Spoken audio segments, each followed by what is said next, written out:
It's hard to imagine that less than 50 years ago, fewer than 7% of women participated in high school sports. Athletic scholarships were non-existent, and despite the many injustices faced today by female athletes, high school sports would have never been possible for high school girls without the establishment of Title IX.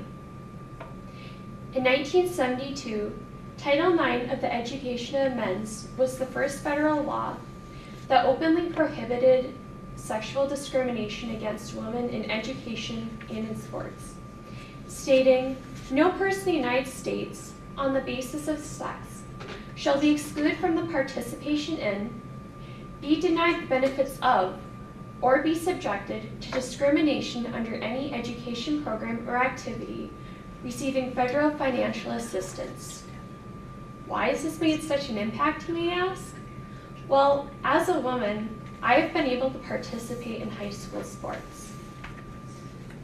If I told my mom, I want to be a female wrestler, she might giggle at the thought that her little girl wants to wrestle sweaty boys in a singlet. But nevertheless, I know her and countless others would have supported my dream. However, this is an opportunity that has not always been open to women. Take, for instance, Kathrine Switzer, the first woman to ever run in the Boston Marathon. In 1967, before Title IX was even created, women were not allowed to run the Boston Marathon, and she wanted to prove to the world that a woman is totally capable of running 26.7 miles. However, no one questioned it as she put K.B. Switzer on her application. But midway through her race, one of the male officials by the name of Jock Spencer, he jumped out of his truck and said, "Get the out of my race." Not because she was doing anything wrong, but simply because she was a woman. Today, Kathrine Spencer, or Switzer, my apologies, is one of the commentators for the New York City Marathon. She wanted to prevent this traumatizing event from happening to any woman, regardless of the sport, and she was one of the biggest advocates for Title IX to be passed. Although this is an issue that female athletes don't really have to face today, a great injustice still remains. Last year, on the pay scale, women's college teams received only 33% of recruiting dollars and 36% of operating funds used for college sports. Not shocking enough? The NCAA Division I sports coach, it is estimated that for a male coach, they get a pay salary of $3.4 million, while a female coach, on the other hand, receives only $1.7 million, which is an average of over $2 million of a difference. That may not sound like a lot, but in 2015, for the Women's World Cup, they received only $2 million.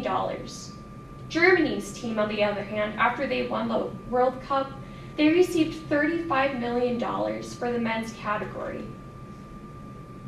The U.S. men's team, in the same exact year, got 11th place, and they received $9 million. For all the teams who were disqualified or knocked out in the first round, they received $8 million. That's over 4 times as much as the women who won the World Cup received.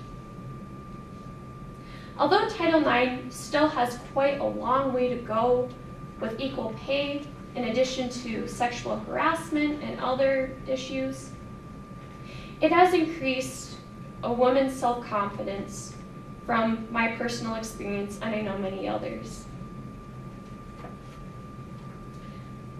It has been proven by the Women's Sports Foundation that women who are active in sports have much more self-esteem and are less likely of having health-related consequences due to obesity and overweightness, whether that may be in high school, college, or beyond. As an athlete, it has allowed me to become a better person and to work hard for a team that has essentially become my family. For me, Title IX has allowed me the exact same playing grounds as any other man to participate in the same sport and to be viewed as an equal. It is a gentle hand on my shoulder that encourages me to push harder and to work faster. Although it may not always be enforced, it is written on paper.